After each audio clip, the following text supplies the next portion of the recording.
All right, ladies and gentlemen, Nameco, Dustin, the season, it's so close. So in this video, we always do this annually. This is our risers video. So these are people over the recent weeks we like a little bit more, rising up draft boards. I'm gonna explain a little bit why. But first, the big boss, Francis Barkley, in fact, has an announcement. Francis is not in the middle name. Yes, it is. We are excited. We are back with FanDuel. In hindsight, FanDuel! We should have never left them to begin with. God, no. They're the best site out there. But here's the deal. We're back with them. Here's what we need you to do. Click in the link in the description, fanduel.com/FST. Sign up, deposit $10 or more if you haven't signed up for FanDuel yet. You get a free entry to their first Sunday Million. But the reason why you're gonna wanna get into FanDuel is because we have our own private game this year, which is gonna be a lot of fun. It's a $5 game. The link of that is in the description as well. So if you're already a FanDuel member, get in there. We're calling it a FST Beat the Experts League, so we'll all be in there. The winner will get a shirt that says this right here: I beat the experts at Fantasy Smack Talk. Who wouldn't want a shirt like that? And you should have heard Brent before us shooting how we were not going to need to print any of them because he's going to win every week. So you're going to...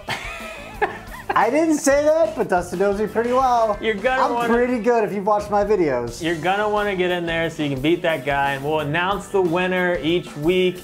But here's the deal, FanDuel's only going to keep setting them up for us if we fill them up. So there's 75 people. Get in there, the link in the description. Get into that league. But it's fun. It's just a $5 league. You obviously win the money as well. You win the t-shirt. Dustin will sign it for you before sending on the inside so he doesn't ruin it. But get in. It's really fun to have one of those going along with your season-long leagues. But okay, this video is about season-long and it's about risers. And the first one I'm going to talk about, let's talk about my boy. Let's talk about Mr. Christian McCaffrey. Love this guy. And the reason he's rising, be like, wait, Nameco, he's already going pretty early. The fact of the matter is, Cook, Mixon both started going over him. So he was like the fourth rookie running back off the board. And after his last preseason game, dude, this guy's a stud. He's special. He reminds me of like a Woodhead Sproles mix that can run a little bit through the tackles. So for me, personally, and I haven't confirmed this with Dustin, I don't know if he would, in a full PPR league, he would be my first rookie running back off the board. I think that's fair. Okay. Full point PPR. So another rookie running back that is on the rise, Dalvin Cook. You know, and this is almost just as much because of Latavius Murray and him just being banged up and not being there with the team and learning the system, because Murray is new to the team as well. So if it was a veteran and it was just a matter of coming back and taking back over the starting job or whatever, I don't think Cook would be on the rise as much as he has been. But he's up to about the 40th pick right now. It's up probably about 20 spots from where he was going maybe a month ago. At this point, it's really close between him and Mixon, we feel. I mean, I'm taking him over Mixon. And, you know, we always talk about it. It's all about talent and it's all about opportunity. You know, Mixon, I think, might be a slightly more talented, but when you look at the different situations in terms of just the path to touches, I mean, Cook very well could have the starting gig right out of the gate and just not even look back, and he's got the potential to be a 3-down back. Cook is a very exciting, very fun pick. The only scary thing is Minnesota's O-line and offense in general is a little iffy, but he should get decent volume. No, absolutely. The next guy on the rise is Devante Parker. And if you've watched this, you know I've loved this guy and I've thought the talent was there and he's going to be amazing. But apparently he's like, if you're watching this, which I'm sure you're not, don't come punch me in the face because you're a big scary guy. But apparently he's like really meek and timid and like meager and which doesn't bode well for you want a wide receiver to be cocky. But Jay Cutler's there, and I actually think he's better throwing a long ball than Tannehill. And Jay Cutler keeps comparing him to Alshon Jeffrey. He's faster than him. He's running, he's running the same kind of route scheme. So there is a chance he could break out. He's going around pick 70, which that's definitely been rised as of late.